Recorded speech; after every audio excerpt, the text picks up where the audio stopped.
আকাশীগংগা ধাৰাবাহিকখনৰ আজি নিশা আহিবলগীয়া এপিছডৰ প্ৰম' বৰ্তমান মুকলি হৈছে আৰু আজিৰ প্ৰম'ত আমি দেখিবলৈ পাইছোঁ ধাৰাবাহিকখন হ'বলৈ গৈ আছে বহুত বেছি ইণ্টাৰেষ্টিং। বলকচোন চাওঁ আজিৰ প্ৰম'ত কি দেখিবলৈ পাইছোঁ। আজিৰ প্ৰম'ৰ প্ৰথম ভাগত আমি দেখিবলৈ পাইছোঁ প্ৰিয়ংকাই মাকক কৈ আছিল, মাক হিচাপে আপোনাৰ কি দায়িত্ব আছিলনো? বেয়া পথত যোৱা ৰণদীপক ভাল পথলৈ অনা। তেতিয়া আমি দেখিবলৈ পাইছোঁ কথাখিনি শুনি অম্বাই প্ৰিয়ংকাৰ পিনে চাই আছিল। তাৰপিছত আমি প্ৰম'ত দেখিবলৈ পাইছোঁ সন্ধ্যাই হাতত দিয়াচলাই জ্বলাই এখন কিতাপত পেলাই দিছিলে আৰু কিতাপখন জ্বলি গৈছিলে আৰু আমি দেখিবলৈ পাইছোঁ কাষতে থিয় হৈ আছিলে সন্ধ্যাৰ ককাক অৰ্থাৎ ৰঘুনাথ চহৰীয়া। তেতিয়া আমি দেখিবলৈ পাইছোঁ সন্ধ্যাই কৈ আছিল, মোৰ ভালপোৱাক যিয়ে হত্যা কৰিছিল সি কিন্তু শাস্তি পাবই লাগিব।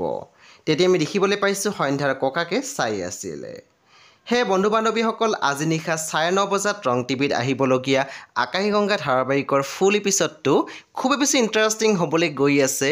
সেয়ে আপোনালোকে চাবলৈ একেবাৰে নাপাহৰিব নিশা 9:30 বজাত ৰং টিভিত আকাশীগংগা ধাৰাবাহিকখন। পৰৱৰ্তী আপডেটৰ বাবে আপোনালোকে মোৰ চেনেলটো ছাবস্ক্ৰাইব কৰি কাষত থকা বেল আইকনো টিপি দিবলৈ একেবাৰে নাপাহৰিব আৰু লগতে আপোনালোকে ভিডিঅ'টো এটা লাইক কৰি দিব।